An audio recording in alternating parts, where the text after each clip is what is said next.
Tatlong hininalang tulak umano ng iligal na droga ang naaresto sa isinagawang bypass operation ng Southern Police District sa harap ng isang hotel sa Don Carlos Revilla Street, Barangay 148, Pasay City, bandang alas 7 ng gabi noong Hunyo 20. Kinilala ang mga suspek na sina alias Bia, 28 anyos, alias Alicia, 28 anyos at alias Ryan, 41 anyos na pawang bagong tukoy na high value individuals o HVI sa illegal na droga.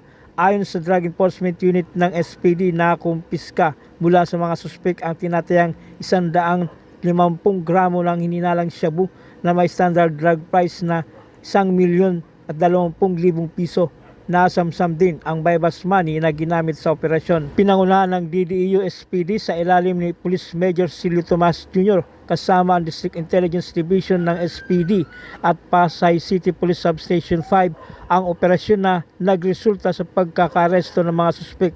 Maharap si Bia sa kasong paglabag sa Section 5 ng RA 9165 habang sina Alicia at Ryan ay kakasuhan sa ilalim ng Sections 11 at 26 kaugnay ng Section 5 ng parehong batas o Comprehensive Dangerous Drugs. Ay inaresto sa sala pagbibinta at pag-iingat sa inyong mga posisyon na pinagpapawal ng mga kayo ay may karapatan manahimik kasi wala ito. Ano man ang sabihin, nyo, maaaring gamitin laban sa inyo. Kayo ay may karapatan na kumuha ng sarili nyo, lalo kung wala kayong kakayahan, kayo ay bibigyan ng ating pamahalaan. Naintindihan niyo ba yun? Arestado isang hininalang high value target o HVT sa ikinasang bypass operation ng Philippine Drug Enforcement Agency o PDEA at mga katuwang na ahensya sa harap ng isang convenience store sa Daffodil Street, Barangay Rizal, Taguig City nitong linggo ng hapon, June 21. Kinilala ang suspek na si alias Jan, 23 anyos, binata at residente ng Barangay Rizal, Taguig City. Nasamsam mula sa suspek ang tinatayang 500 gramo ng hininalang shabu na may standard drug price na abot sa 3.4 million pesos. Nakumpiska rin ang bypass money na binubuo ng isang tunay na 1,000 peso bill at mga bodle money, isang cellular phone, paper bag, isang Yamaha Mio Sporty motorcycle at mga kaugnay na dokumento nito. Isinagawa ang operasyon ng PDEA Regional Office 4A sa panguna ni Security Officer 3 Alexis Anonas, katuwang ang PDEA NCR at PNP Drug Enforcement Group. Naharap ang suspek sa kasong paglabag sa Section 5, Article 2 ng RA 9165 o Comprehensive Dangerous Drugs. Arestado isang 30 anyos na lalaki matapos umanong tangkain na holdupin ng isang truck driver sa Barangay Calzada Tipas, Taguig City, madaling araw ng June 16. Kinilala ang suspek na si alias Leo na naharap sa kasong attempted robbery, paglabag sa RA 10591 o Comprehensive Firearms and Ammunition Regulation Act at paglabag sa RA 9165 o Comprehensive Dangerous Drugs. Batay sa ulat, tinutukan umano ng suspek ng baril ang biktimang si Eduardo habang nakaparada ang minamaneho nitong dump truck at nagdeklara ng hold up. Agad namang pinaandar ng biktima ang sasakyan at nakatakas bago humingi ng tulong sa kanyang amo at sa mga otoridad. Sa sinagawang follow-up operation ng mga pulis at barangay security force, naaresto ang suspek.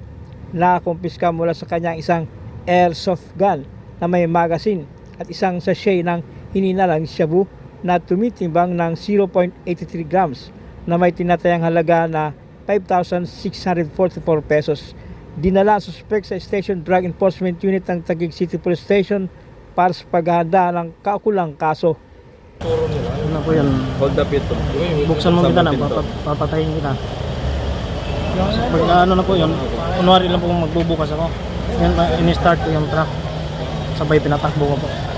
Ano naramdaman mo nun, sir, nung tinutukan? Wala na po, grabe na pong kaba ko nung nanginginig po ako nun. Kaya nasigasahan ko yung mga ano, yung e-bike yung naka ano sa akin. Kaya naka-damage po yung mga motor at e-bike. So wala na po ako sa isip nun.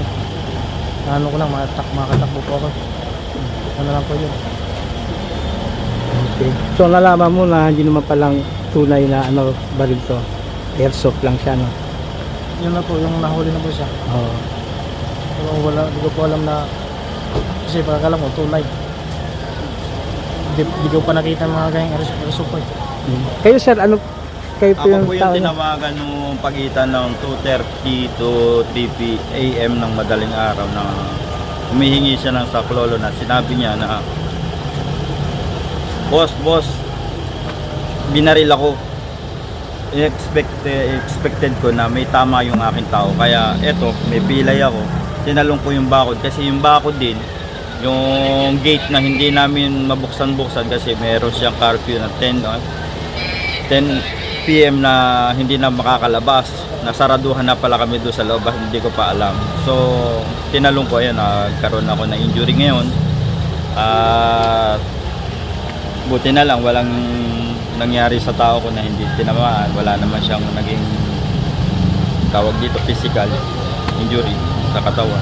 Pero nung nalaman nyo na ano pala, hindi siya tunay na baril. Ano po sa effect? aming kuwan sir, sa civilian namin, basta ganyan, hindi namin alam kung tunay o hindi. Basta alam namin na tinutukan ng pinantaan po yung aking tao na pagka hindi, papatayin. Hindi po namin alam na ganun yung baril. Kasi ang alam namin, takot sa aming nakitang baril. So, Yun lang po. So ano plano nyo sa kanya? So, tutuluyan po kasi gawa ng marami po siya mabibiktima at meron pa siyang kasamahan na nakakawala sa istasyon na ito. Marami na po na-hold up dito. Baka akala nyo hindi lang kami. Marami na pong na-hold up dito sa street na ito. Ari mo ba yan? Hindi po. Hindi. Kanino po yan?